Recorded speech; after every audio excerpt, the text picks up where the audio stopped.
ঢাকাই চিত্রনায়িকা পরীমণি সিনেমার চেয়ে ব্যক্তিগত জীবন নিয়ে বেশি আলোচনা সমালোচনার জন্ম দিয়েছেন।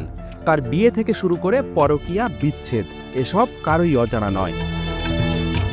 তবে সব কিছু ছাড়িয়ে নিজের অভিনয় দক্ষতা দিয়ে দর্শকদের মনে জায়গা করে নিয়েছেন। যদিও তার কোনো সিনেমাই ব্যবসা সফল হয়নি।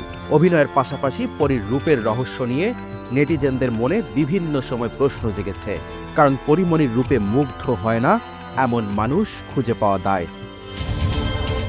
এদিকে সামাজিক যোগাযোগ মাধ্যমে একটি বিজ্ঞাপনের দৃশ্যে তিনি তার রূপের রহস্যের কথা জানিয়েছেন। শেয়ার করা ভিডিওতে পরী লাস্যময়ী হয়ে নেটিজেনদের মাঝে ধরা দিয়েছেন। ভিডিওতে তাকে বলতে শোনা যায়, আমরা সবাই ব্যস্ত, কিন্তু নিজেকে সময় দেওয়া কি বিলাসিতা? এরপর বলেন, মোটেও না, নিজের যত্ন নেওয়া মানে নিজেকে ভালোবাসা। তোমাকে এনে দিতে নতুন আত্মবিশ্বাস। রূপের রহস্যের কথা উল্লেখ করে তিনি বলেন, একটা ভালো অনুভূতি পুরো দিন বদলে দিতে পারে।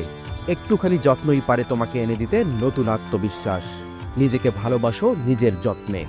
আমার রূপের রহস্য রোজ শাওয়ার জেল। রোজ শাওয়ার জেল। খোলামেলাভাবে উপস্থাপিত হয়ে অনেকের রোষানলেও পড়েছেন পরীমণি। ভিডিওতে 13,000 মানুষ হা রিয়েক্ট দিয়েছে। অনেকেই বলেছেন রমজান মাসে এসব ভিডিও দেওয়া থেকে বিরত থাকুন। কেউ কেউ আবার লিখেছেন, পরীর অভিনয় দক্ষতা বলতে কিচ্ছু নেই, খোলামেলা হয়েই সবসময় আলোচনায় থাকতে চান।